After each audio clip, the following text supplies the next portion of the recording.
In Portugal, there's a YouTube show full of fun facts you need to know. Carl rings the bell and the members show to the GMP morning show. Featured guests will come and they will blow your mind. The audience will do so in kind. The little vanity mixed with some insanity on the morning show with GMP. Good morning, Portugal, and I'd like to welcome you to another fantastic day. Hey, Gumpers.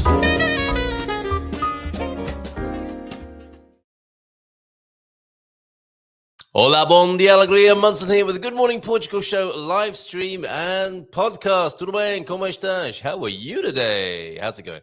Do let me know. Lovely to be back in the chair and having a little bit of a rest this morning. Busy weekend. What were you up to? Did you go to a beer festival? A few of us did. It was fantastic in Caldas de Rainha. Great job. Communities Unite, supplying the music. The Silver Coast Beer Festival had moved location to Caldas de Rainha from out in the countryside, and it was a very good move indeed. We arrived there. I got there at around 2 with Chinese Terry and the wonderful Austins, and we met a few other friends there. Great to see you all, and it was buzzing on arrival, and that's quite unusual. Normally, the expats, the foreigners, are getting there early. The Portuguese people aren't there until later in the evening. But I think like an hour into this festival, it was buzzing, and I only had 2% battery when I set out on my phone. So no videos, quite appalling, my coverage. Just this one half decent photograph, but just to show you the scale of the event with a massive bouncy castle in the distance. That was for children, not for adults. Great music stage, sound stage, and I think 8 beers. Not 8 beers, eight breweries, 8 craft breweries, each with between 1 to 3, 4, or 5 beers on each of them. So a great event, and I did have a leaflet on my desk here. Met a lovely man there who makes beer using chestnuts, and we're going to get him on the show at some point. But lovely to see a few familiar faces, both in terms of friends and visitors, Gumpers, but also some of the brewers who we're getting to know as well. So great weekend. Congratulations to everybody who was involved in the organization of the Caldas de Rainha Beer Festival. Is that what they called it? Yes, the Festival de Cerveja Artesanal do Oeste. There you go. It's the Silver Coast Beer Festival, really, isn't it? Or as the Portuguese call the Silver Coast, Oeste. There you go. And 2 days of it. So we were there on a Saturday, had a great time. Bit of rugby on Saturday night. Did you watch the rugby? Let me know what you did. It'd be great to hear from you this morning and to find out how you are. Let's see who is in this morning. Larry, yes. Walking the bay and listening to GMP, finding out about having a stroll, a constitutional, Larry, whilst listening to Good Morning Portugal. That is wonderful, wonderful. So glad to be a part of your morning. Now you're here in Portugal. That's wonderful. I'll see you on Wednesday, if not before, for some meetup fun. Johnny Cocktail, I believe, is joining us this week at the meetup, so that's going to be fun. Bon dia from Mrs. M. How are you all doing? Nice end to last week, and you were pleasingly merry on your return on Saturday. That's me, I think, from the beer festival. Yeah, I think Mrs. M thought I was going to be around midnight. She'd have gone to bed, but no, I came back at, I think it was still light when I got back. I'd had enough. I had enough. Nothing excessive or bawdy here. Coach Turner is in, and James is in as well. James, of course, with us at 9 o'clock. Vitor Costa, that bonvo from the north of Portugal, joining us at 9:32. So a nice, easy start to the week, and probably a politics-free zone. We went in heavy on the politics last week, of course, because in the aftermath of the election. I think we'll go light on that, and we'll have some other issues to talk about this morning. James, of course, will bring along his reflections. I've got a couple of reflections and ideas for him as well. Lee's got his chopper out. I've been a bit embarrassed about sharing this. Talking of Mrs. M, she went to the Asian shop, what would you call it, Emporium, or one of them in the Caldas de Rainha, and saw this and thought of me, this particular instant coconut cream powder. goodness only knows what you do with that. There's this distinctly filthy atmosphere this morning because I'm going to be fluffing as well.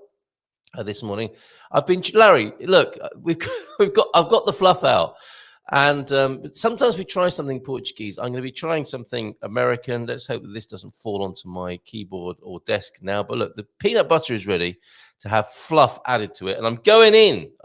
I might have to do that when James arrives because I won't be able to speak. Will I? My gums will be gummed together. With peanut butter and marshmallow by the time I put all of these things together. It'll be nice because I think there's quite a lot of washing up liquid in this glass that I'm having my water from this morning. Yes, top notes are fairly wicked in there. Randy also joining us this morning. Bon dia, Malta. Oh, yes, so that's to come. Trying something American this morning. A fluffernutter. I'm going to be having a fluffernutter. Bon dia, Malta. We went to the Festa de Pão in Ilhavo. Ilhov. Okay, I don't pronounce the O. Great fun. Forgot my phone and camera too. We're too busy in the moment, aren't we? And let's hope you're not. What's that, Mrs. M? Oh, stop it.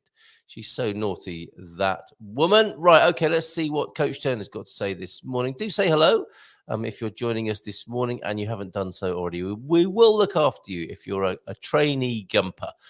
Bon dia todos, welcome to the new week. I'm in Stamford in Lincolnshire for a couple of days. I'm going to start frothing at the mouth in a minute. That water's definitely got a lot of washing up liquid in it. Welcome to a new week. I'm in Stamford in Lincolnshire for a couple of days to help prepare the race car for the upcoming season. Should be fun. Excellent. Do send photos, Coach. God Squad tip of the day then. Growing old disgracefully. Grey watch over here on the Silver Coast is what we call it as we run in slow motion along the beach. I haven't done that for a while, actually. I was on the beach last night, though. I was walking the dogs out last night. We had a little bit of a stretch on the beach as well. It was beautiful under the starlight and the waves lapping against the shore. The water's coming in quite high up in San Martino de Porto. Definitely getting bubbles on my larynx now. Rinse. Not my normal exercise tip today, but a thought generated from a chat I had with a mate last night. We were just discussing how he thinks of us all the time, by the sound of it, does Coach Turner. Out having a pint, by the sound of it, with a mate last night and thinking of us here. Look, we were discussing how best to cope with the loss of a partner. Bless you. I've had 2 friends that this has happened to in the last year. Oh, dear. And understandably, they have struggled, of course. But a part of the problem in both cases is that they did everything with their partner. That must be awful, mustn't it? They had no separate life of their own. Mrs. T and I have made sure that we both have our own activities and groups of friends as well as enjoying doing things together. We are happily independent. I'm sure there is no right answer to this, continues the coach. It's more of a mental health and fitness thing, isn't it, this morning? But it seems to me that finding the correct balance between being independent and together is perhaps a key to a successful relationship and life. Well said. James will have a view, I'm sure. Yes, I was demonstrating that out at the beer festival. Probably shouldn't be allowed out alone, although I did have some handlers with me on Saturday. But yes, I was away from Mrs. M for a few hours, which actually is quite unusual for us, I have to say, Coach. But good point this morning. Thank you for making it. And I'm sure you'll have more for us this week. Have fun getting the race vehicle ready. Bom dia, Gumpers, from James and Feliz segunda a todos. Como foi o vosso fim de semana? How was your weekend? Mindful moment then. Let's just go into it. Oh, in our times, it is radical to choose to sit still and be silent. Yes, that was hilarious, wasn't it? What was being said, going into the catatonic state. Good morning to you, Paul. To resist an identity of busyness, ceaseless motion, and noise, and to reclaim our sanity and humanity by coming home to ourselves. Yeah, and I think there are shades of grey with this, aren't there? Not those sorts of shades of grey, but I think ultimately it is possible to be very relaxed, being busy. It's the lens through which we're looking through, I think, that's important here, because life is busy, isn't it, at times? And to be able to be busy whilst still, I think, is the ultimate state in this worldly world. But often we are busy, aren't we, as a distraction, or because we've kind of lost control of ourselves. Mindful dad joke then. I've decided to take up meditation. At least it's better than sitting and doing nothing. Yes. Very good. And some visuals from you as well this morning. I'm going to have a sip of my tea in a minute. I must. Even if it's just 3 minutes of Hola, bon dia, Portugal from Michael. We haven't had a replacement for Michael in Miranda de Corvo. I'm going to play him again until we get something new on 913-590-303. But James's visuals this morning. Here's a monk who probably... There must be a Buddhistic equivalent of getting out of bed the wrong side. Getting off the wrong side of the meditation mat, I think, is what happened to this young man here. Yes, not his meditation didn't go especially well with that orange robed fellow there. What's he got in his hand, do you think? I must meditate. His lines from his master, possibly. Right, I must meditate 1,000 times on a piece of paper, but not entirely happy about getting a blast from a juggernaut there as he was crossing the road, minding his own business. And your other visual this morning, I like this one, back to the Starship Enterprise. And I've got maybe 2 or 3 more Motown puns left in me. 4 tops. Very good. Oh, and I'll tell you what, that talking of music there with Motown, I think it was Lloyd who posted up a top 20. Is it a top 20? I'm going to find it now, actually. Forgive me. I meant to put this up a little bit earlier on. But this is how we rolled in the UK. When was this exactly? It's been posted. Oh, UK charts from today in 1978. So I don't actually know when this was posted, but let's just go with 1978, shall we? And this is, to me, why I think the 70s were the best musical decade. Look at the musical diversity here. There was something for everybody. I've got a feeling the charts now are pretty samey, aren't they? At number 1 was Wuthering Heights, Kate Bush. Can you imagine when she was having a conversation with her manager and the record company? So, what are you going to call yourself then, sweetheart, when you're out and about and you're in the music business? I'm going to call myself Kate Bush. Really? Okay, all right, fair enough. See what happens with that. Take a Chance on Me, ABBA at number 2, a former number 1 there. Come Back, My Love by the Darts. I remember singing that with my friends. It was an a cappella sort of tune, wasn't it? Singing that in the streets. I think we were near Euston Station in London. I'm wishing on a star by Rose Royce at number 4. Denis by Blondie. Staying Alive by the Bee Gees at number 6. I Can't Stand the Rain. Eruption at number 7. Jerry Rafferty with Baker Street. Mr. Blue Sky at 9. Look at this. How many classic hits could you fit in the top 10? Just One More Night, Yellow Dog. That was a bit of a novelty tune, wasn't it? Yellow Dog's One More Night. And the Free EP by Free. I wonder what that was about. But that was an EP that was a single. Is This Love, Bob Marley, Brotherhood of Man are in there. The Emotions. Oh, no. Emotions by Samantha sang. Talking of the Emotions, Fantasy. I was in Glasgow. I remember. I think I bought Fantasy by Earth, Wind & Fire in Glasgow because the first time I heard it was played by a girl I had a bit of a crush on in Glasgow. So Earth, Wind & Fire, sweet. Love Is Like Oxygen. It's all right. I'm not going to read all 50 here, but isn't this amazing? Matchstick Men and Cats and Dogs, another novelty single. If I Had Words, Scott Fitzgerald. That was a good tune, wasn't it? That was another kind of novelty-ish single. And I'll take you to the top 20. 5 Minutes by Stranglers. Is that their song about using the lavatory? 5 Minutes by the Stranglers.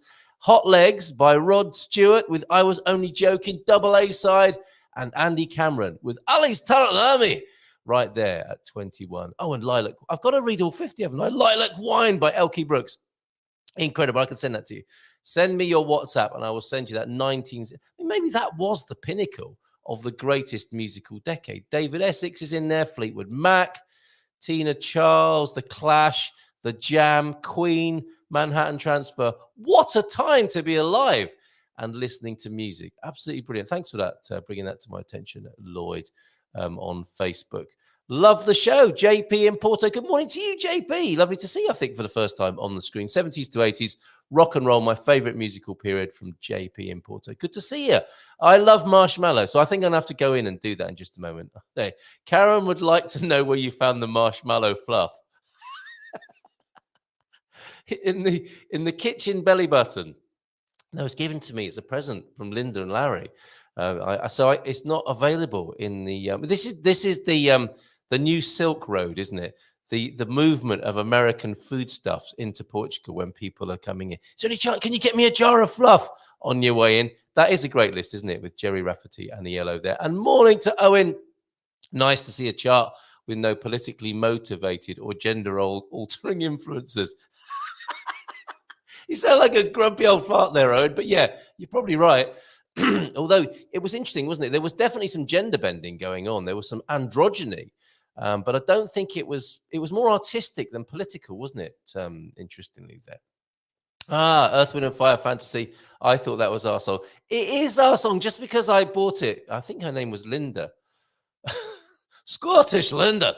She's an older girl. She's an older teenager, and I thought she was really cool. And she played that, and I was thinking this is a perfect moment as a teenager. Pretty girl playing Fantasy by Earth, Wind and Fire.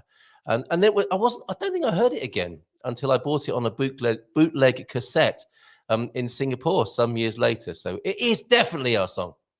What a tune, Fantasy. And the poignant, tragic bit for me with Fantasy is I can't reach those high notes anymore at the end. You know, when we're driving along, I can't get there anymore with Philip Bailey at the end of the song. But definitely our song, Mrs. M. Don't worry about that. Right. Oh, the washing up liquid is going to be mixing with the fluff, I think, in just a moment. He is a grumpy old fart. Bon dia from the foggy island of San Miguel. I think Philomena won't mind me saying she's stranded there. Not always easy to get off the islands of the Azores. And I said to her, that's excellent news. You're stranded in the Azores. No, she says she needs to be back to teach people.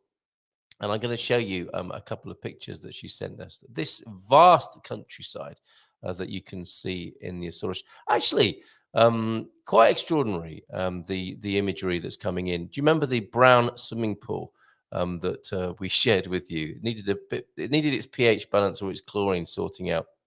Here are some images then from Philomena in the Azores at the moment, where she's actually stranded right now. These are absolutely beautiful. And a little bit of video, got a sequence of video as well. Can you figure out what this is? This looks like an art abstract here. I think that's some sort of moody lighting inside the caves. Looks like a very atmospheric and awesome place. That is a lava tunnel. Who doesn't like a lava tunnel first thing in the morning? Actually, not many people, in fact. Look at that. Like, you know, king or queen of all you survey at that point. I don't know which island that is, but isn't that beautiful? It looks like the British countryside to me, or Scotland as well, reminiscent to me of a British landscape there. Very beautiful. And a bit of video then, so I can have a sip of tea and get rid of the taste of washing up liquid for just a moment before I add fluff and peanut butter to the mix this morning.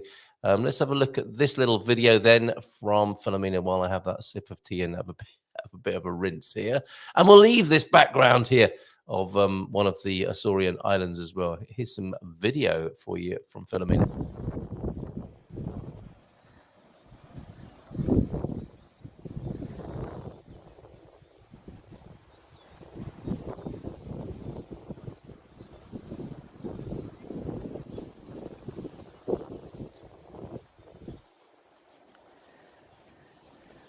Caldeiras das Furnas, São Miguel.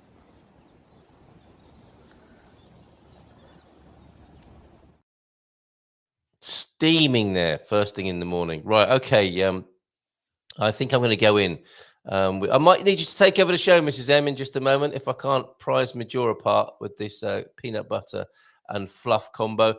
Bon dia, Gumpers. Feliz Segunda following a beautiful fun weekend. Excellent stuff. Alison, what did you get up to? And William, bon dia, Carl. Cannot reach the high notes anymore. I'd pay to see you on Britain's Got Talent bloopers. What, singing Earth, Wind and Fires? Yeah, we still try. Just because I can't doesn't mean I won't.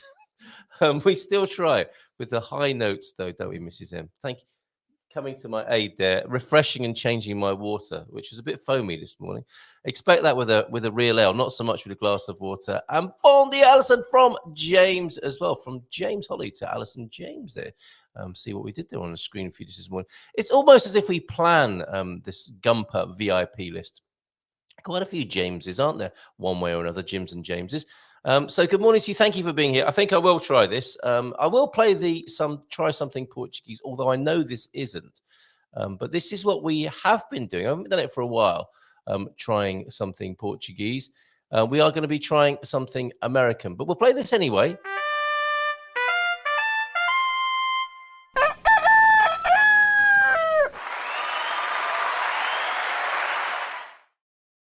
Now, I might have to, as I'm chewing this, I might have to play you this steaming volcanic rock pool video again or something else. Talking of Grey Watch running along the beach, I might play you that video. If fluffing wasn't enough, me running semi-naked along the beach as a chaser might just do it for you this morning. So you're standing by, Miss Em. It's like having a paramedic with a wet wipe. Yeah. What's that for? To get that off my beard. She doesn't want to be kissing that later on today. Is that what you're thinking? You don't want dried marshmallow on my beard? I don't want to see a load of fluff all over your beard. No one wants to see fluff on my beard, she says. So that here's something I prepared earlier. That's and perhaps I'm going to get criticism already. Is that enough peanut butter? I wonder, or is there never enough peanut butter? This is the fluff, and it's been quite something to get this away from the kids. I've been trying to do this for 3-4 days now. No, since last Wednesday, in fact. But for one reason or another, kids eat the bread or they hide and take this away. So we're going in. It does look a bit like white emulsion paint, doesn't it? Probably not the ideal finish here in Portugal in the summer. And I'm just not spooning, but knifing. Look at that. There's your texture. So it looks like white emulsion paint and has the texture of polyfiller or pseudocreme. That's right. But you don't want to be putting that on any cracks, do you? But of any kind. We should say, or we shouldn't say it this morning. So I think I should go in for a fairly generous dollop of the fluff there. And I will spread it dangerously above the mixing desk and the keyboard. Oh, I've already got my sleeve in the peanut butter now. So how do I do? There we go. If people are just seeing this on Facebook, they'll be thinking, I've got to see what this fella's up to. It's very good visually. Okay, sorry, I can't do that at an angle. No, it's okay. I think this is meant to be part of the fun, isn't it? As a fluffer nutter. I'm not going to be able to spread that thinly, am I? There's no way. Are you going to try some as well, Mrs. Tim? No. No, she says very emphatically. Nice face mask. Do you want to add some fluff to that? There we go. It's looking like a seagull dropping now, isn't it? Tell you what, you could read that. Ah, okay. So it's a bit of divination. Yeah. I see a tall, dark stranger in your future. An angel. Could be. It does look a bit like an angel. So the top's going on as well. There you go. Oh, and it's coming out of the edges there, and crumbs are falling onto the microphone. What I'm gonna do is cut it in half because I want to bite into the fleshy part. I don't want any crust. I just want to go in and get the main event in the middle. So, yeah, go on. Move the mic out of the way when you. I'm definitely not moving the mic out of the way. That's part of the fun. So you can have another taste of it later when you're doing one of your astrology videos. There it is in section, everybody. There you go. Is that going to come back into focus or not there? But a lovely, it's actually quite Portuguese, isn't it, in its colour range? Yeah. Ranging from a sort of white, beige and off-white there. Looks like a lot of carbs, because it is a lot of carbs. And I'm going to bite into the middle now. None of my beard at all, Mrs. M. You are going to have a go.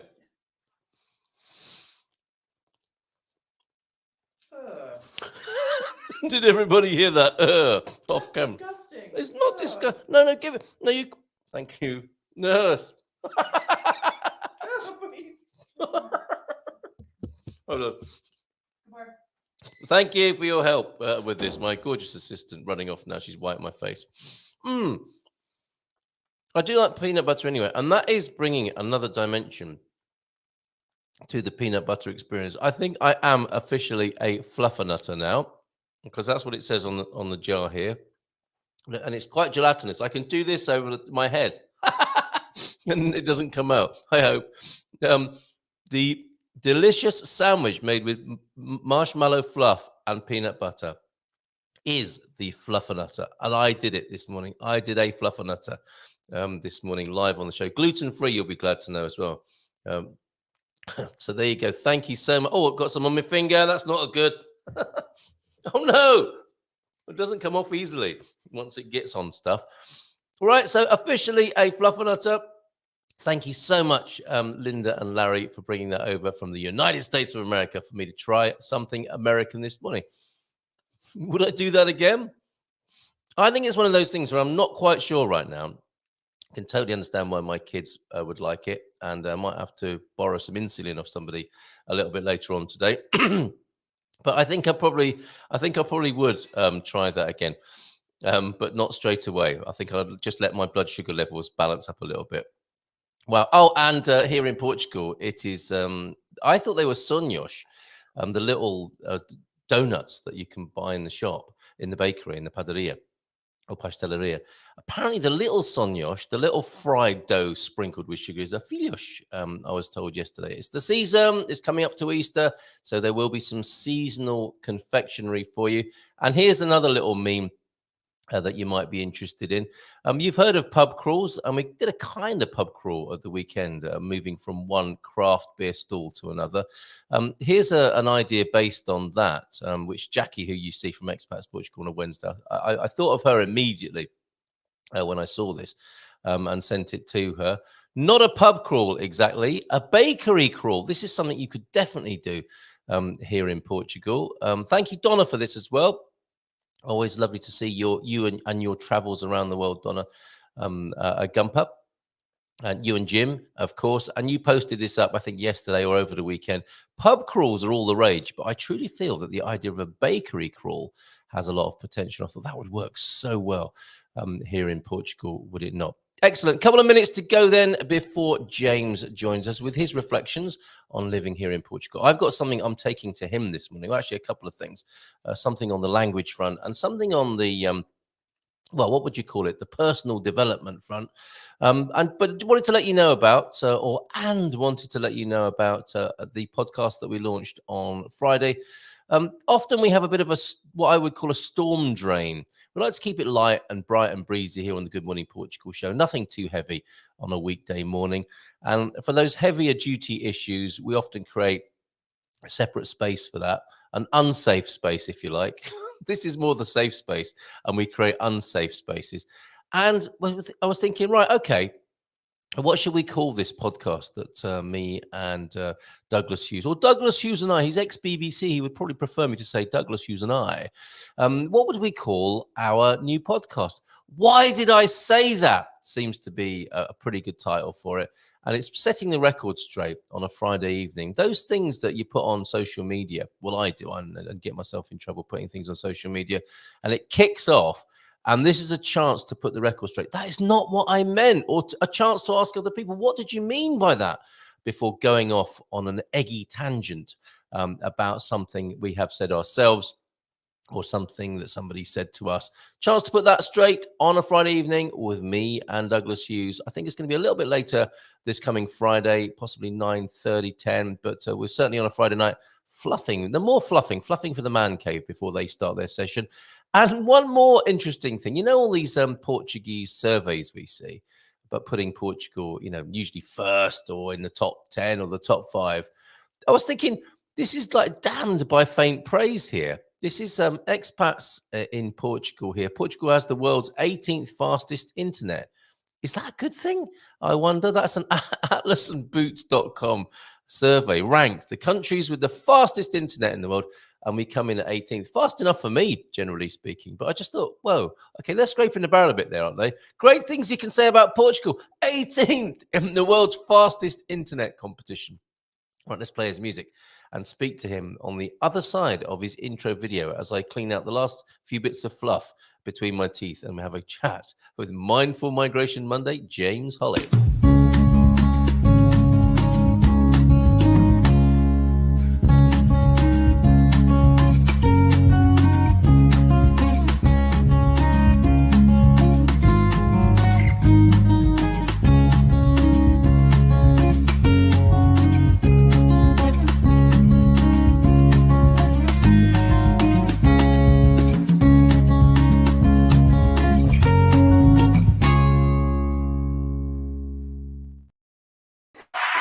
Bom dia! Olá, bom dia! Como estás? Muito bem, obrigado. Muito bem contigo. Eu também. Excellent. Excelente. Excelente. Excellent. Excelente, sim. Now, make the most of your last 30 minutes. Have I done it? Have I finished myself off with a fluffer nutter there? Are you a fan of the fluffer See nutter, ya. James? Yes, it's been great. What does he mean? I've never been a big marshmallow fan, so no. And the Shock idea horror. of having marshmallow just stirred up into a jar does not make me want to purchase the product. So Wait, what? You're American and you don't like fluff?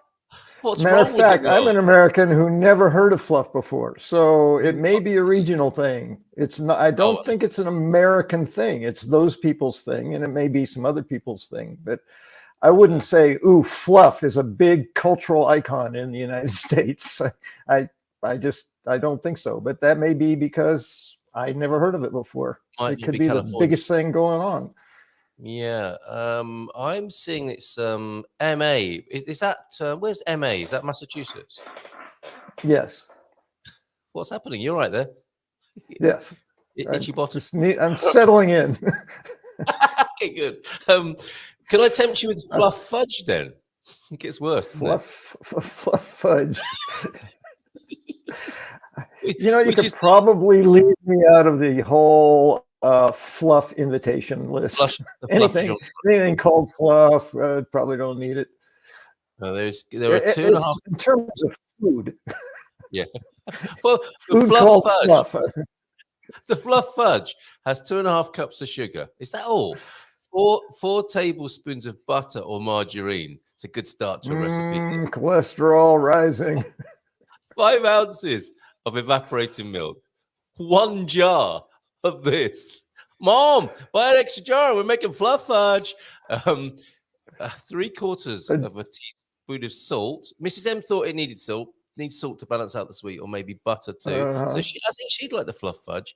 It needs 3/4 of a teaspoon of vanilla and 12 ounces of semi-sweet chocolate. You don't want to make it too sweet, do you? After all, that, my friend, is a fluff fudge. We only want to use semi-sweet because we've got 5 pounds of sugar in there. Exactly. I mean, if you use sweetened chocolate, that would be too sweet. But the Alegria Gumpers from T-Duck. Fluff is an F word for sure. Not popular in his house by the sound of it either. And Jackie is here. Finally! Honestly, Jackie, where you been? Bon dia all. And the Squire of the Shires snuck in as well. Oh, and Philomena, good luck. Boa sorte, querida. Hopefully we'll have a flight in half an hour. Trying to leave the Azores. Bittersweet, I'm sure. Parting is sweet sorrow on the paradisiacal islands of either the Azores or Madeira. I think the Algarve is a third autonomous region as well, but maybe we shouldn't. I said I wouldn't talk about politics this morning. So how are you? How you been? You just love stirring it up, so I don't know how you can help it. Yeah. Who, me? Them's fighting words.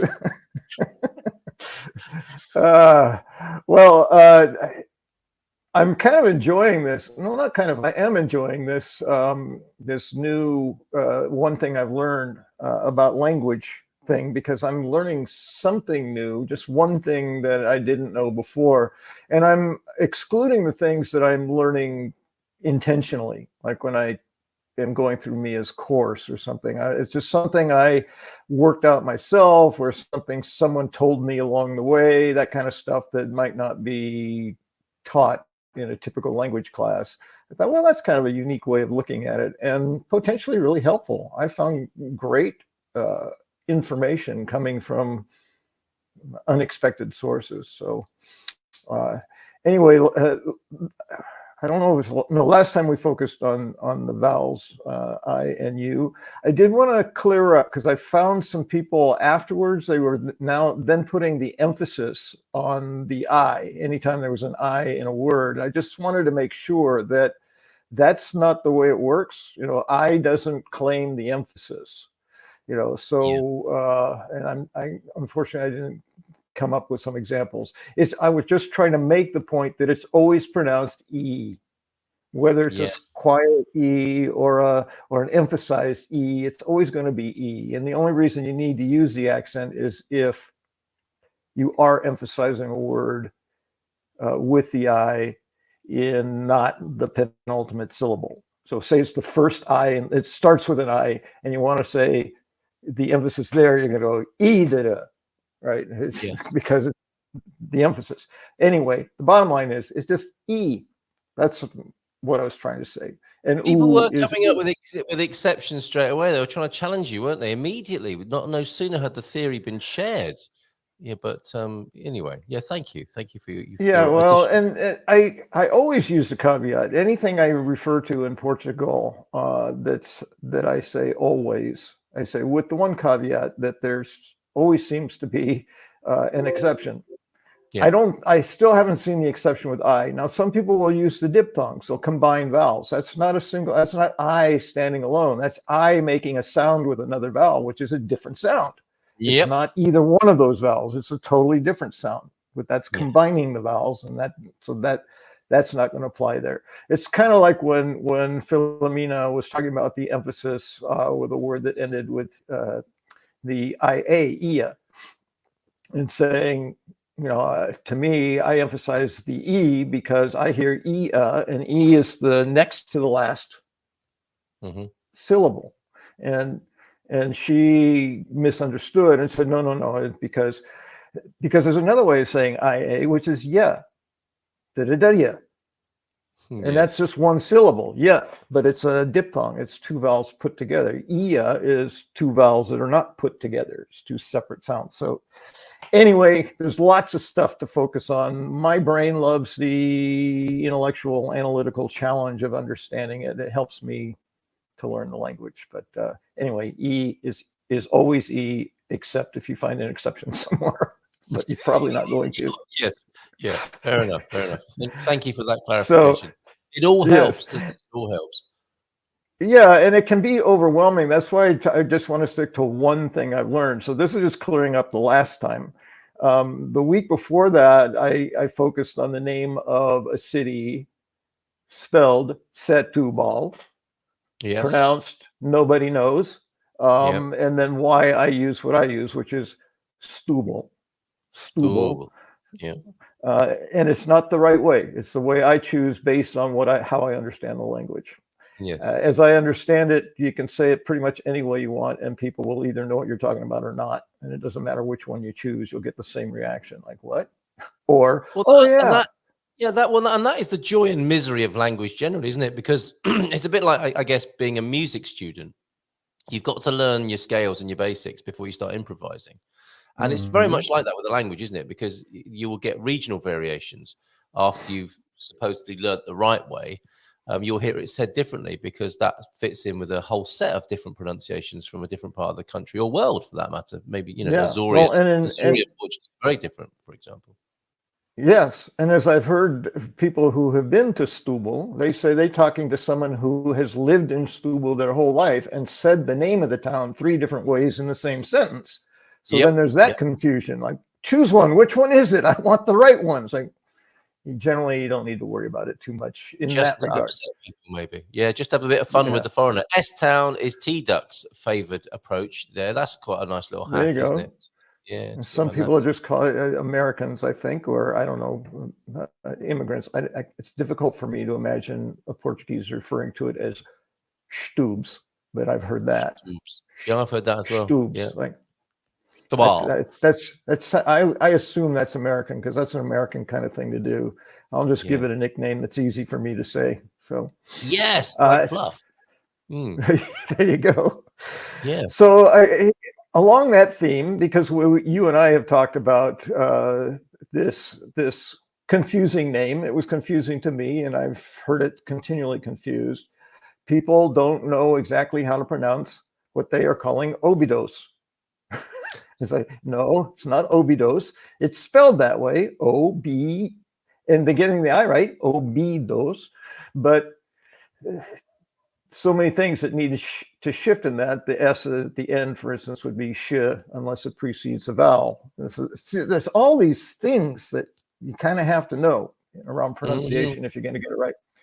But the proper Portuguese way is something akin to all beach, Obich.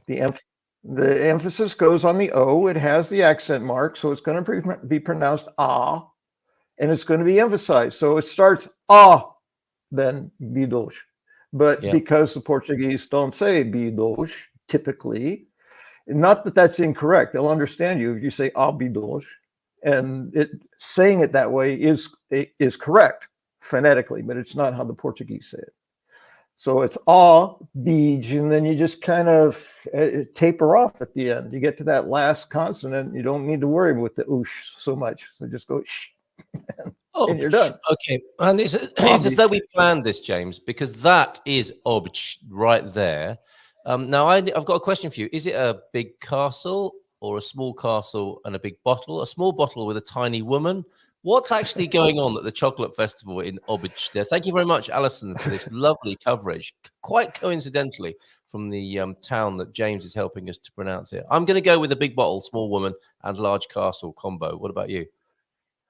I would go with a large bottle, a average size woman, and the real size castle. But you could also say it's photoshopped, and you have no idea the skill of any of those. But that's just a third option fourth option to throw in there. Taken by Alison. No fact checking necessary here. That's an actual photograph from Obich at the chocolate festival. Look at this, James. That looks good enough to eat. The Palacio Pena, because it is. What that needs is some fluff clouds drifting by at the back that you can also eat. And some fluff clouds. Some fluff clouds, definitely. And there are chocolate figurines here. That I think is life-size, possibly, isn't it, Alison? And our wonderful friend Antonio F sent us some pictures from last weekend, where it was raining last weekend. I think this weekend just gone, I think the weather was much better, which must have been a little bit of a fright for the chocolatiers, I would think. Can you imagine making that and it gets really hot? When the weather warms up, you're thinking your work's going to be ruined, possibly. Oh my, I'm feeling rather soft. His arms go limp. Yes, but that is incredible. That's incredible. That's incredible work. The green becomes the tired ballet dancer. Yeah, right. Just a puddle of chocolate on the floor by the end of it. This is how tired the I am. Arms droop down. Yeah. But I think that might be Abna Ivan, the great chocolatier, who sculpted this. And there were many more like it, I believe. So thank you very much, Alison. I think we might have a bit of video as well from Obich, which gives us a chance to pronounce it. And the good news is that there is the plane. A lot of people will be looking at that. I think Tia Filomena is about to board that. Well, other people are looking and thinking, you would never get me on that. A plane with only 5 windows is too small. So, are you sure it flies? Exactly. Or is it like the last photo? Is it a very small plane with a very big pilot? Or anyway, it's an exhibit at a small jet museum. Well, I hope it's fly anymore. That's right. I'm not getting on that. This is the last bit from Obich then this morning, and we're going to go to Barcelona as well because it's got some Gaudi architecture, of course. I will say, because I did talk about the I last time, it's not itch, it's each. Obich. All right, Obich. I felt forward at the first. And to me, I see that as just being used to being lazy-mouthed, especially Americans. But I think in most languages we get very relaxed and do that. So there's sounds we make. Yeah, there's sounds we make like and just like you don't have to do anything except sort of burp. Stop being a limp chocolate statue and say it properly. Definitely. That's right. Yeah, no slack jaw, lazy mouth. E requires us to move our lips and our tongue, and if you're going to exaggerate, you have to go E to say E like correctly. Like a mosquito. Yes. Yes. Mosquito, okay. yeah. All so right. it's just a little more of a challenge. All right. All beach, bit of with the emphasis on it, yes. All right. 30 seconds of video from Obich before we move on to other mindful migration matters.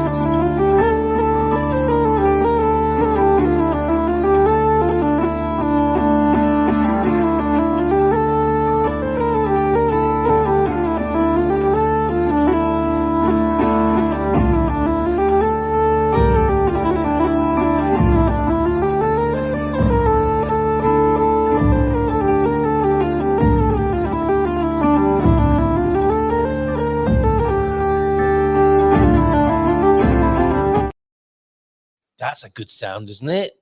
Marvelous. Yeah, that reaches my Celtic roots right there. And they got a hold of my Celtic roots as well, first thing in the morning. And I just want to be talking all medieval. Forsooth, I see in the distance the pretty town of Obeach.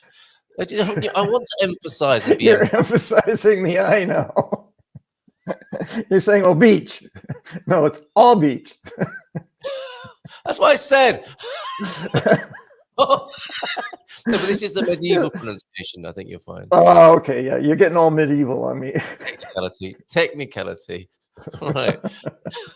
We'll come back to the. I do have one more point on pronunciation that informed me on this whole all beach thing. And of all places, it came from watching the World Cup last summer.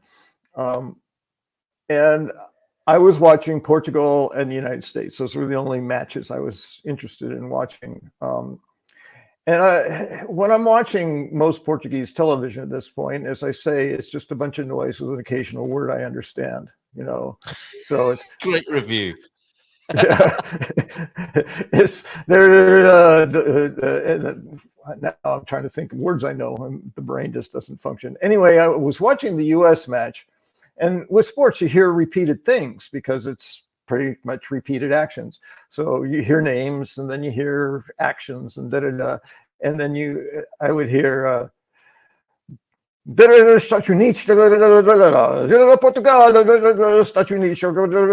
I'm hearing, what is this Statu Nietzsche I keep hearing? What is that? And I even asked Sidonio, because we were watching together, I said, what is Statu Nietzsche? And he kind of smiled and he says, it's the United States. I went, what? And I said, oh, so I've been struggling with this tongue twister for me, which is I am from the United States in Portuguese, which is sou dos Estados Unidos, and trying to say it like all one word, like a Portuguese, sou dos Estados, and I get all twisted up. It's so much easier to say sou dos Estados Unidos. So I was laughing. I said, isn't that funny? They're saying Estados Unidos, and nobody says that. In my head is what's going on. And then Guillermo's girlfriend was walking through the living room as we're watching the game, and hola, hola, and I said, we're watching the World Cup, because she speaks English fluently as well. And she goes, oh, and I said, yeah, we're watching Statu Nietzsche, and I'm like, Statu Nietzsche, and she says, oh, okay, and she went like, that was when it hit me. This is not a joke. This is not a parody. This is Portuguese people saying the name of where I come from the way Portuguese say it. And it's so much easier. Anyway, it goes to the obeach, that's stach, instead of estados, it's stach. And instead of unidos, it's unidos, Statu Nietzsche. So for all my American friends who want to say United States in a more genuine Portuguese way, don't worry about all those syllables and all those vowels. Just say Statu Nietzsche and people will know what you're talking about. Just what? That is our latest short right there at 48 minutes. I can't even say what I'm trying to say. How to say United States in Portuguese. That's going to be so helpful. I think you're going to get thousands of views around the world. How to say United States in Portuguese. Very good. And Bairandi used to think it was Stars and Stripes. Estados Nietzsche. Well, if you said Statu Nietzsche, the people, almost everyone might not know. You could be saying Stars and Stripes or United States or. I want to be Estrelas something else. I'm not sure what stripes are in Portuguese. Apparently, we both perceive well. And João de Norte, the Gaudi Sagrada Familia is famous from the outside. Did you know the interior is equally stunning? Pixent. Okay, we'll share those when Vitor joins us after 9:30, because as a real estate man, he might like to think about how he would present the Gaudi Cathedral in Barcelona if it were for sale, which it would never be. Priceless, of course, as it is. We both perceive well. We haven't talked about mindful migration, but we take that as a compliment that we perceive life well. Chocolate may be closer than it appears. Let's go back to that then. The small lady with the big bottle, or whatever that the combo is there. Oh, and she's 50% life-size lady. She's the little lady of Obic, the Senora Pekina Dobic. I think that she is famously known. Colleen also joining us from Stubal, Setubal, or S-Town as well this morning. Stubble. It's like Or we planned Stubble so even. much of this morning. Incredible. Lovely to see you, Colleen. Thank you for joining us this morning. Before I lose this little thread of conversation, I wanted to throw this at you as well this morning, James. We haven't even got to any of your mindful migration insights. But how about this? First rule of Portuguese Club, só falamos português. We only speak Portuguese. But I thought to myself, I don't know. I've got a few people with feelers out in San Martino de Porto trying to find a bar where we could do our Portuguese club where we only speak Portuguese. But how about making every situation you enter into a Portuguese club? So falamos Portuguese, we only speak Portuguese, with this T-shirt on, which I think could be a good idea. Podemos falar português? So can we speak Portuguese with the learner badge there, which I hope is the same in Portugal. It's not a different color and therefore confusing. But then again, a little sort of side note, devagar. Por favor. What would you say? Would you wear that? That's nice. I would. That's a T-shirt I would actually wear. Yes. And this is where you would find yourself speaking a lot more Portuguese than otherwise, right? It's the invitation to the person as you open your coat and reveal, you flash that T-shirt. They're like, what? Oh, I see. Yeah, okay. See. Push. Let's do it. It would be so funny to have shorts and that T-shirt on, and then have a trench coat. And then start to open your trench coat. What? Oh. That is not the third rule of Portuguese Club. Frightening people with your trench coat. Must wear a trench coat. No, that is not the third rule. So, okay, I think it might have legs. And it could get you into lots of fun and more Portuguese. Okay, good. Absolutely, yeah. It's an open invitation. I think we need to get a little bracelet. Be careful what you ask for, because the Portuguese will be happy to oblige you. They want to accommodate. So, okay, here comes my Portuguese. Are you ready? Yeah, but I mean, it is saying slowly, please. As a little joke. You're going to have to be easy with me on this. But and it could be quite tiring. You are going to want another layer to cover it up from time to time, because by about 4 o'clock in the afternoon, you're wearing that T-shirt. You're going to be quite mentally tired. After your very first interaction.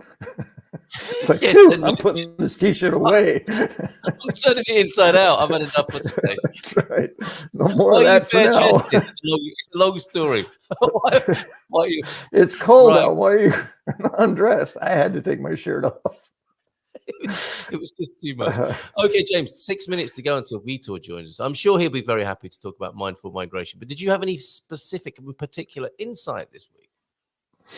Well, many actually, and I was one of those people, as you probably were guessing, that I think triggered is a little too strong. I know people are using another word for that glittered or whatever, so that changed the view.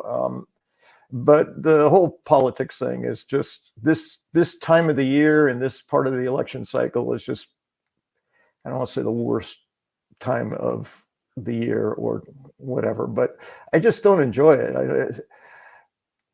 Conversation for me is about education, enjoyment, discovery, curiosity,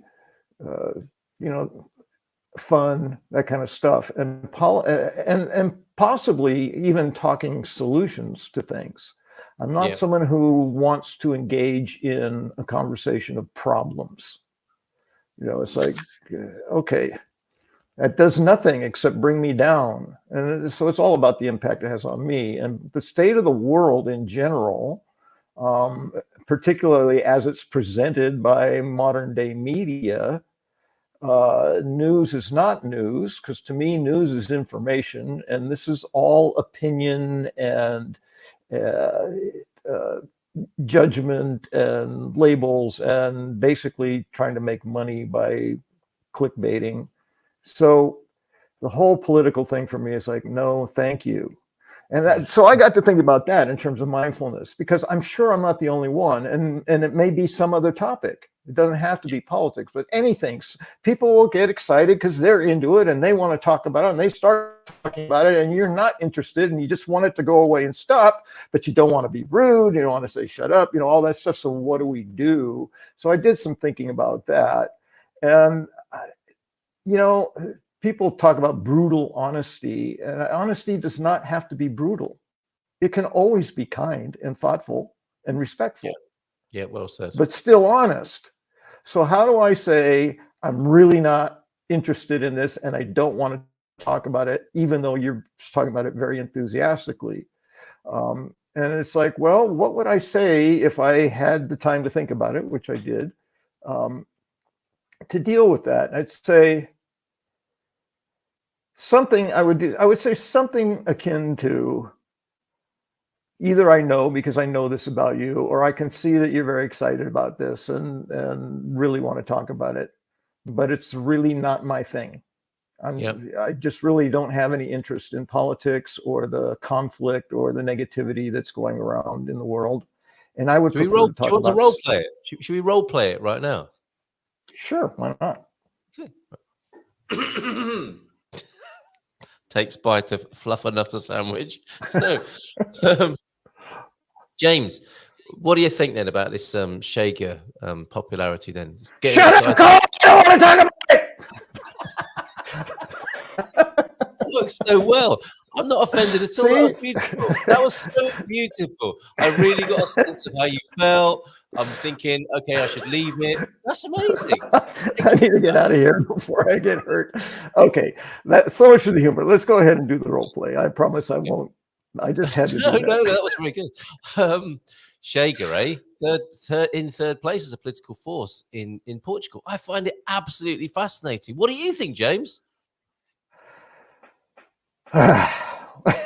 Well, to be perfectly honest, right, I really don't have much interest in it. My experience of politics is very little of it actually accomplishes anything, and it just tends to bring me down because I want to engage in things I can do something about, or something that really engages me, and politics is not the thing.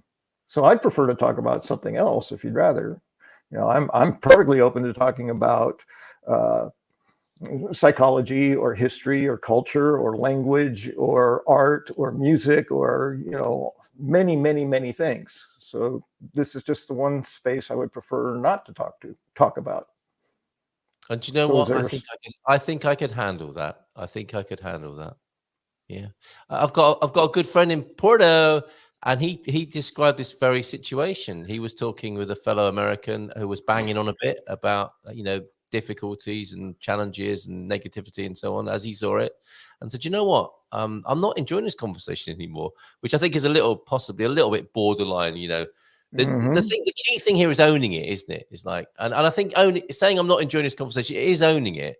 And of course, the other person might take that as an insult. But he did say, I'm not enjoying this conversation. I haven't come here to have these sorts of conversations. So, if it's all the same to you, can we talk about something else? Or I'm very happy to go and talk to somebody else. And I thought that was very daring. And I just think in balance, it's absolutely spot on. Life is short, isn't it? And I think that level of, what's Vitor doing? That level of authenticity is good right now, and I think it's fine to ask. All right, Vitor, you'll be on in a minute. It's fine to ask if people want to talk about politics or not. And you know what? This is an interesting situation that I want to talk about this morning that connects completely with this. There are entire Facebook groups now, and it came as a shock to me last week to discover that there was a really, what I would call a deeply negative Facebook group about Portugal. And it's framed as, the problems that you can have and a place where you can vent about them. And the rules are you don't put people right. You don't tell people if they don't like it, they can leave. You don't deny people's experience. And it was very much like a therapy group. The ground rules were quite sort of therapeutic, like as if you were in a sort of a group therapy situation. But of course, you're not. You're in a social media situation. I joined. And I started getting a bit bristly about what I was seeing, thinking, how can one man abseil into this group and change it? And I thought, do you know what? After one, leave the keyboard. Leave the keyboard now. I felt a bit attacked because part of it was like there are so many groups now and influencers on YouTube saying how brilliant Portugal is. It's not true. It's not all like that. And I was thinking, oh, they might. Right. Yes, I think I'm part of that phenomenon. And eventually, I asked one question, and I thought, I'm just going to leave. This isn't for me. You're not even going to hurt anybody's feelings. No, I'm not even going to stick around and hurt anyone's feelings. I'm just going to leave. Right. And I thought to myself, this isn't for me, and that's fine. And good luck to these people. This environment is not. I was somersaulting inside with what I thought I should be doing about it, and how I thought it was unfair, or the X, Y, and Z, which is completely my stuff. And I saw that, and I thought, okay, I don't have to stay here. This is obviously useful to the people here, and it's a very popular group, interestingly. And I thought, I just don't have to be a part of it, and I just left before I got thrown out. Yes, and I want to conclude because, as I said, I'm solution oriented. Yeah, there's two ways, probably many ways you can approach it. One way is if you think, I'd like to know more. I'd like to see how open this conversation might be to differing points of view, or whether it's just anchored in the one. And I don't know that yet. So I could say something like, well, the first thing is see if there's anything the person said that you can agree with. And what you said in that example was, it's not all that way. I said, I agree with you totally. It's not all that way. Yes. So now you're not fighting them. You're agreeing with them. And so and then my point of view is much more, it's less polarized. So it's like, I believe there's many, many great things about Portugal that I love. And there are things that frustrate me and annoy me as well. So, I see that it's kind of both. And that's a difficult thing for that person who wants to rail against everything is negative to find any ground to really stand on, because they know it's not all bad either. It's not all good. If it's not all good, it's not all bad. So maybe we can find a common ground and carry the conversation on. Or if they come back at me, no, you're wrong. It all sucks. It's like, okay, see ya. It's like I don't need to engage. And the best model, or not the best, but a simple model to remember of how to approach this is an I feel statement followed by the action. So I start to feel depressed when you talk about politics. All right, I haven't made the talking bad. Now, you may feel bad for making me feel depressed or being a part of that, but that's not your responsibility. So I feel when is a great way of being able to neutralize potential aggressive interaction, because you're talking about yourself. They really can't argue that. You say, I don't believe that. They can go, well, you're stupid. It's like, okay, well, that's your opinion. But I don't believe it. I feel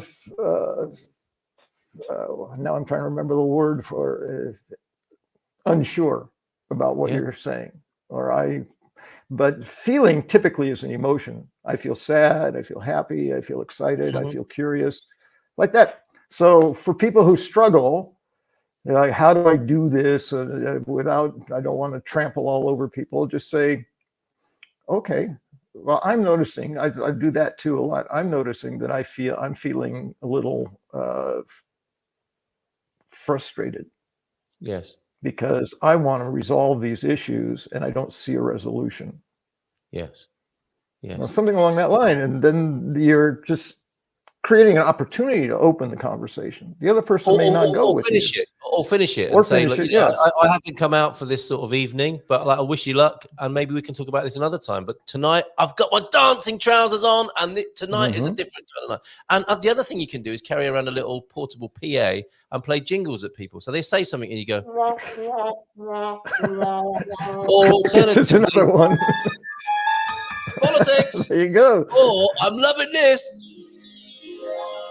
Wouldn't that be a great world? Let's give him a nice big round of applause. We need a Don't forget the crickets. Yes. Don't forget the crickets. Good morning to Vitor Costa, the great man of the North. How are you? Olá, bom dia. Tudo bem? Muito bem, obrigado. And let's try this on Vitor. Vamos falar português. Devagar, por favor. So, yeah, bom dia, tudo bem? Estás-me a tentar dizer que isto é muito rápido. I'm taking this t-shirt. What I said is, are you trying to tell me that was too fast? Yes, always. Não, rápida. Devagar, por favor. So actually, languages life hack. I recommend people who are trying to learn Portuguese grab like a short video or something that people are speaking and make it faster, like 1.25 or 1.5 or something like that. Listen. When you go back to normal speed, you're like, oh wow, now it's a slow motion. Yeah, it's all relative, isn't it? Very good. Nice. We're having a very interesting conversation, though. Thank you. And you contributed. Sorry to keep you waiting, but James was in full flow, and we can't be stopping that because he gets very grumpy otherwise. It's all my fault. Blame me. That's okay. Feelings are 10 times stronger than thoughts. You chipped in there. Yes. What was it you found interesting about that conversation? Do you find yourself in conversations where you're thinking, this is really not for me, I've got to go? Well, of course. I used to be a professional internet arguer back in the day. Okay. Yeah. Be it politics or whatever it was. But, it really is pointless. And just a quick touch on the feelings are 10 times stronger than words. And just a small detour to sales. I do recommend everyone learn sales because sales is communication. If you learn how to communicate better, you have better relationship with people on a daily basis. In fact, sales has been the most helpful here at home and with Bianca than even with clients. So that thing about the feelings is when you ask someone, how do you feel about this? It's much more impactful than if you ask them, what do you think about this? Because the feeling side of the brain is 10 times stronger, and it can actually help you make decisions more in line with you. Like, for example, there are certain things that you need to invest in, or maybe something that you need to buy that would benefit your life.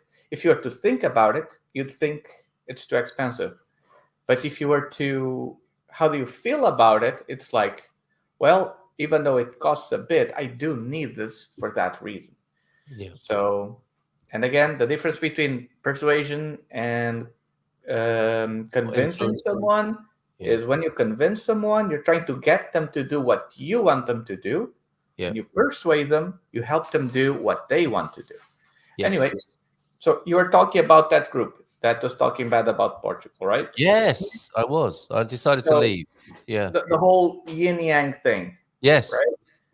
Everything has its pros and cons. And I think probably, anything that's a positive for one person is a negative for another. Right. So each person needs to know the good and the bad and then see what makes the most sense for them. For example, one thing about Portugal, I think this is probably the easiest way to explain. Probably the biggest positive and negative for many foreigners is how laid back, slow, take it easy it is, right? Because some people, that's exactly what they want. I want to retire. I know it'll be a headache with the paperwork and everything and the government, but I'll be there. I can enjoy myself. I can take life slowly. For some people, that doesn't work because they need to get things fast. If they get the quote for this week, they can't wait 2 months because the guy forgot, right?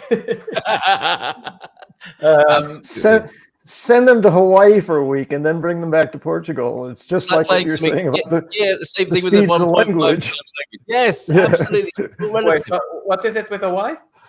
It's even slower. It's like sometimes they just don't show up to work because they don't feel like it. They'd rather go surfing. I mean, and this is a stereotype, but it's very laid back.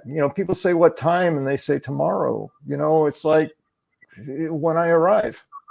It's very, and that annoys, that's the other side. Oh, well, I guess the same side that annoy many other Americans is, man, you can't count on anything. They don't show up or whatever. They're just living life and enjoying it, Yeah. Anyway, so slow it down. Really here, wow, faster. I was at the beer festival talking about this with the Austin brothers, the amazing Austin brothers of Alviagra, about this group because it does fascinate me, so I can't kind of let it go in one way. And and it helps me, with the big Portugal conversation, about this amazing culture and where I love to be. And I love to share that with other people. And also, I'm much more open to discussing and hacking the more difficult parts of it, because to me that's just life. And I thought, is it good or is it bad? Is definitely not the right question, is it? What occurred to me, exactly as you said, Vitor, is when it's good, it's really good, and I can feed off that. And I was thinking, it's a lot to do with attitude. It's a lot to do with your intention, isn't it? What have you come here to do? Now, if you've come here, like you say, to live an enjoyable, laid-back, easygoing life, and to me, revel in what life's really about, and I'm not saying that objectively, that there is a truth of what life's about. I just know what my life's about. And this is a really good environment for me to have that happening. That's what I know about Portugal. My life, my values, ethics, generally speaking, we're talking about an 80, 90% match, which where I came from was only like a 20 or 30 or 40% match. So it was constantly difficult. Or that's how I saw it. Because when you're here and it starts going wrong, there are loads of things you can keep catalyzing and accelerating what a bad time you're having. And that's what I saw in this group. It's like, and another thing, and another thing. And so when you're on that sort of what I would see as a downward trajectory, there is also loads of material or fuel to be stoking that fire of negativity, like the thing you described, the laid backness, if you like, can be such an annoyance and injury to people. Go on, sorry. But even still, even if they find out they really hate Portugal and want to leave, I can still help them sell their home. That's no problem at all. Okay. But two things. I'm here to help. That's Victor's mantra. I'm here to help. But I do have like 2 tips of advice of things that I've been learning about life and all of that for people who, may be considering coming to Portugal and not sure yet, or that have just arrived and still not sure. There are 2 main things I can say here. So the first is, from everything I've seen, I've studied, I've read, lived, and felt, and of course, my life isn't the longest out there, but I've learned a few things. Is that first, anything that takes no effort and work and that you don't labor for, I don't think is worth it. Like, even, for example, I think it's from the book Mindset by Carol Dweck. They mentioned that, like even in the fairy tales, it's not they live happily ever after. It's they worked happily ever after. Like a good marriage, you have to work at it every day, every week, every month, every year. Because it's not like you get married and all of a sudden everything is sunshine and rainbows and everybody just connects and you never have arguments or discussions. No, it works. There's challenges. You need to interact. So same thing here. If you're going to improve your life, even if you go to another country that would be better for you, there will be challenges, there will be effort, there will be things to take into account. And more than likely, that's what will make it worth it. But the second thing that I want people to consider is, so I had a client that he told me this in regards to real estate, but I found that this applies to everything. And even Myron Golden says that a principle is something that you can take from one field and it still applies on another field. And this principle is, when you are considering, making a decision like this, like moving a country, buying real estate, selling real estate, whatever it is, there will always be headaches. The secret is find those headaches that you can handle.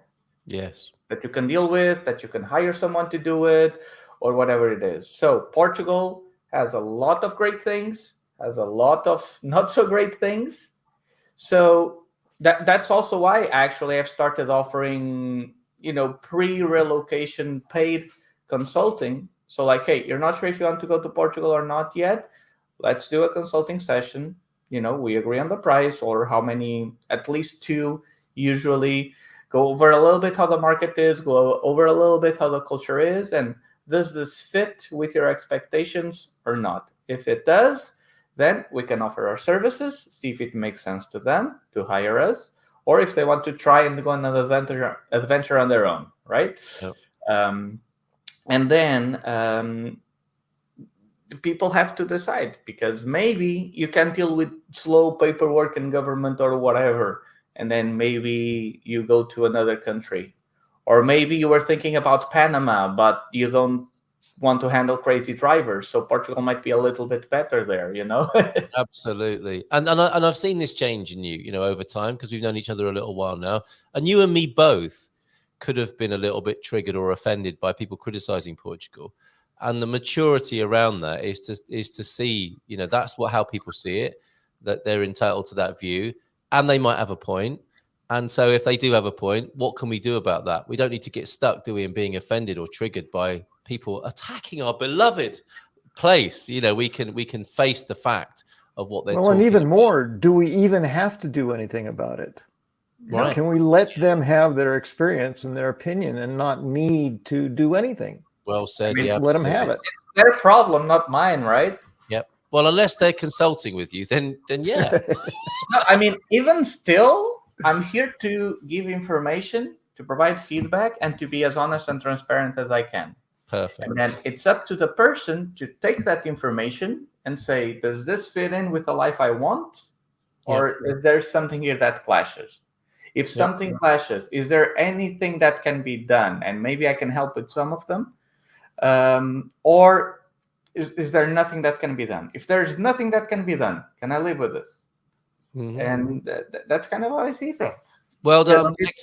Excellent. Right. I always say, I'm the captain of my ship. I'm the one who decides how I sink it. And the same applies to other people. Yeah, but I think you're going to go down singing or saluting. Vitor, great to have you here. I'd love to a bit of an update on your part of the country. There you go. Live singing. That situation. Yeah, what a great captain he was. JP, pleased to see you, and maybe wants to hear a bit more about cities in the north of Portugal. I'm not sure. We want to get a little bit of an update from you, and we'd like to also share with you the cathedral. Have you seen the Gaudi Cathedral in Barcelona? Because we've got some wonderful footage of that. Yeah, you, Vitor. Okay, well, you're about to find out if you've seen it or not. Because if you have, it would have made an indelible impression on you. So, João de Norte, thank you for that video from Barcelona. He's also very pleased to see you this morning. Bom dia, Vitor. Como está? And day trip, a car hire to Monaco tomorrow to shop for our yacht. I think 100 meters should be enough. And this is another one of those brilliant things, isn't it? It's like, how people see things. When people are getting excited about having a boat, they're like, yeah, I want to get a boat. And I hear from so many boat owners, oh, you don't want to get a boat. It's just a way of throwing money away. One of my clients actually used to sell boats. Oh, really? Yes. It seems even crazier than real estate. It's like they would have huge, pages and pages and pages of everything in the ship. Yeah. And if there were 11 forks and 12 spoons and 13 knives, there had to be 13 knives, even though you're buying a multi-million-dollar boat. Yes. But if there's a knife in the paper and there's a knife missing, that could derail everything. It's crazy. Bear that in mind then, João and Pam, when you're buying your yacht in Monaco tomorrow. Right, so what's your update from the north then? How are things, Vitor? Well, we're still seeing a lot of rental pressure, but we are continuing to make more connections.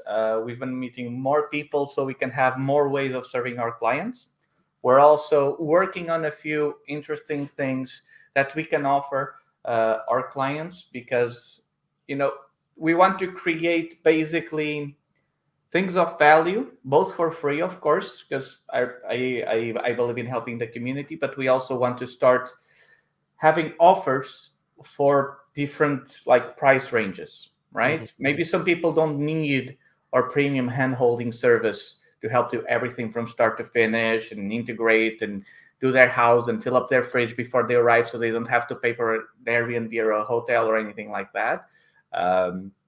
So maybe have some other less, more affordable options that, people who want to maybe kind of do it a little bit on their own, but they don't want to fall for the traps, fall for all the misinformation and less ethical behavior that a lot of owners and some real estate agents have when buying a property, what kind of documents there are, what to look out for, Like, what is the energy certificate? Maybe we're going to develop a course or something like that, like everything you need to know to get a home in Portugal. And then we're going to try and see what we can offer for like 20,000, like super gold toilet seat service. So that is on our side what we've been working on. Maybe I shouldn't have said that. Now, anyway. Yeah, you created a niche there. I immediately thought of, because I wanted to show you this. I want to show you the cathedral in Barcelona, because I think I would love to hear how you would present it as a real estate offer. But this came past me, and I know you love some of the quirky photographs from real estate. This was a good one I found yesterday. Have you seen a home like this recently in the north of Portugal? I think they probably exist, where you have I don't even know what this is called, a sort of conversation pit. Sunken sofa. Pit. Is that what it's called? Conversation pit? I think so. What did you call it, James? A sunken sofa. Sunken sofa. There are steps down into it. I mean, I think that's a wonderful, wonderful detail in a house. But you can't just call it an it. If you Google conversation pit, that very picture shows up. Does it? Okay. It does. Potential indoor swimming pool. Yes, it has many uses. It could be you could grow vegetables in it. You could fill it with compost, and in the apocalypse, grow vegetables in there. It's very versatile. So if you have got one of those, just board it over. Don't fill it up with concrete, because it's a versatile feature, as I'm sure Vitor will tell you. Anything else then on your northern update, Vitor? Well, I haven't seen a home with a conversation pit, but we do have 3 new listings. One of them is still going up on the air, so maybe I can show it as an exclusive here. If you want, I can send you some pictures. Definitely, please do. Well, you can show them yourself. There is a feature for sharing your screen if you want to try and do that. See if you can do that while we're having a quick look in Barcelona for a moment. Let's go over to the cathedral in Barcelona. We've got about a minute's worth of video, and then we'll come back and have a look at your new listing. So these are some exteriors, but the real joy is the interior, apparently, according to João de Norte. Let's find out for ourselves.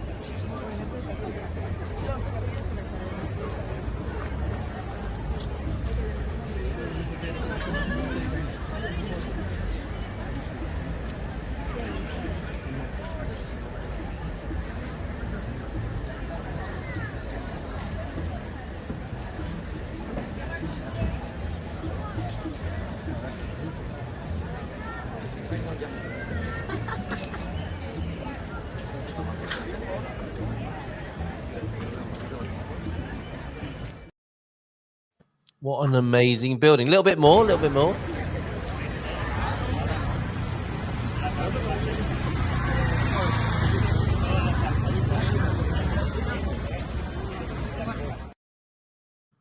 They really don't build them like that anymore. And then you go inside. Look at that.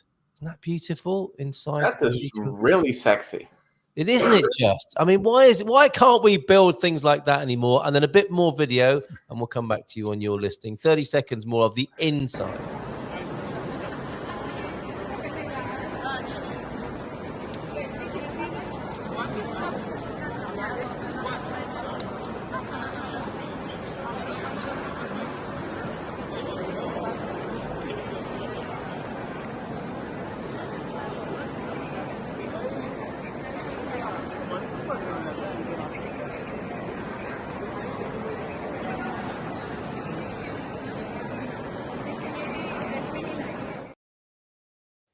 That is truly awesome, but not a place of quiet contemplation anymore, which I think might have been its original purpose, right?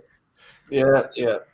Now, keep in mind that was built without all of the modern gadgets and gizmos we have nowadays. Yes. How did they do that? By having loads of people die, presumably, in the process of doing that, sacrificed in the I wonder how many people perished, and it must have been a lifetime's work for lots of people as well. Just a totally different ethic. Probably. One we have now. And you can build your own for a mere $2 to $3 billion.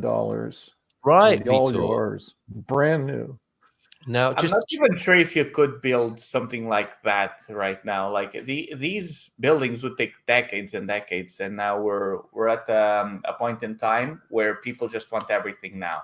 Exactly. Right? That's the problem, isn't it? That's the problem. And just for the avoidance of confusion, it's not a new listing for Vitor Costa, who's with us this morning. So you know. What Not are we yet. Not yet. One of these days, I want to sell a few castles to see how it's like. Now you've got some interesting inventory here. Everything from 795,000 euros down to 50,000 euros in Ponte Lima. Which one should we look at today? So those are really quite interesting properties. I know they're, above standard. The biggest, in my opinion, the one for 795 is probably the best deal I've found so far. So okay, well, let's have a quick look at that then. Okay, so due to 795. yes, that one, according to our valuation at the time, that one should actually be anywhere between 1.2 and 1.4 million. It's a beauty. Is this the one with the indoor golf range? Or is Yes, this it is. Yes, it is. This is a It's beauty, cute. isn't it? It's fantastic. It's a good build. There are a few things here and there, but the owner is taking good care of it. Some of the walls have already been repainted, repaired. It even has a way to put in an elevator in there. I believe this one is probably going to be the one that goes out the quickest. It's in a great location, very peaceful. You barely have anyone passing by there. I think I've only seen, ever since I first went to that property, only seen 2 or 3 cars drive by that area. And it's right between Ponte de Lima and Barcelos. So it's located in Carapés, about 1-2 minutes by car from a train stop as well, if someone wants to go to Viana or Barcelos. It's a really, really interesting property, and it's not really in complete floors.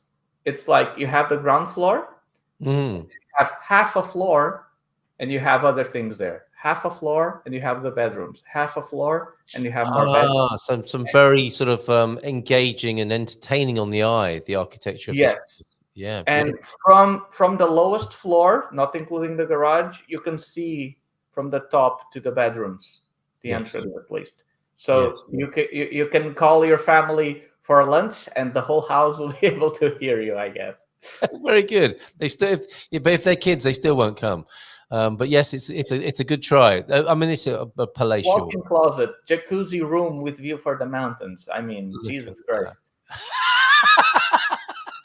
Need we say more? Very good. Thank you for that. And that's where to find expportugal.com/Vitor F. Costa.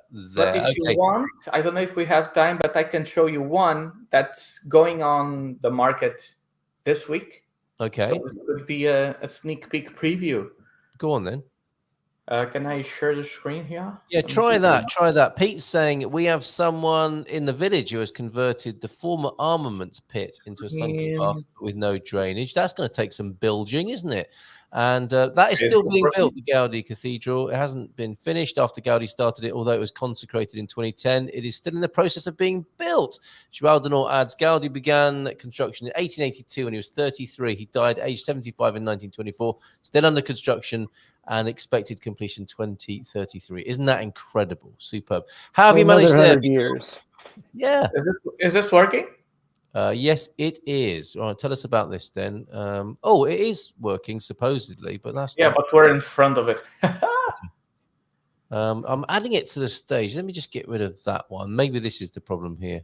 Yeah, there we go. Okay, so this is the pool. This was taken in December, so not the greatest sunniest time, but it's this whole area here. Very nice. Where are we talking about now? Are we near Viana do Castelo again? Yes, this is Jumieira, about 10 minutes from Ponte de Lima. Okay. And this actually, they do a wine production here. I think we call it vinho biológico. I think it would be like organic wine or something like winery. That. Very good. Okay. This one and the other 2 pieces of land that they have are from the same owner. In total, they produce about 20,000 bottles of wine per year. And so this is a part. It also has a vineyard for people who want to do something there. It has solar panels, as you can see. Nice. They're very energy efficient. Like the pool, they mentioned that it stays warm even in the winter. This without electricity, okay? So here you can see you have a big patch of land, and this is actually curved down, so you have a really nice scenery there. Oh, very nice. And the views are fantastic. This is the entry hallway. So this is a best of both worlds. It's quite a luxurious house and akin to style setting as well. The kitchen. Very good. Very nice. You even have a laundry room. You have toilet. bathrooms, of course. This is like upstairs. The office, which is divided by that shelf. That's nice, isn't it? Very good. Yeah. So another bedroom. Like pretty much all of the bedrooms have wonderful views. Very nice. And it has about 4 bedrooms. Okay, 1, 2, 3, 4. Yeah, 4 bedrooms. 2 of them suites. And they also have an annex outside in the pool. This is a master bedroom with a fireplace in the bedroom and walk-in closet. Oh, okay. Very nice. And this is the annex. This annex, which is just the pool house room, is better than many homes I've seen here in Portugal. And it has a fully equipped kitchen. Very good. What's the asking price for this one? 1.25. If you get this one plus the other 2 vineyards for the total wine production, it will be 1.4. 1.4 to buy your own vineyard here in Portugal. Amazing, up in the north. Superb. Thank you very much for sharing.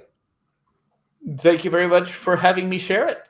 Right, last words then, folks. We are a little bit past 10, but a nice, easygoing start to the week. It's been lovely hanging out with you both. Let's go with you first, Vitor. Your final words this morning, please. Right. Think about what you want in life and make the decisions that get you closer to that. All right, boom, done. Whoa, okay. Can you put some cream on that milk, James? God damn it. As long as it's not fluff, I'm good. We're right on the same page. I just thought of the title of a book that I appreciate the title. I haven't read the book. I met the author. It's called Don't Sweat the Small Stuff, and it's all small stuff. Well, hey, very good. What a great way to start the week. Thank you, gentlemen. Nice big round of applause for you. Take care, everybody, and we'll see you again in the morning. Ciao, ciao, and bye for now.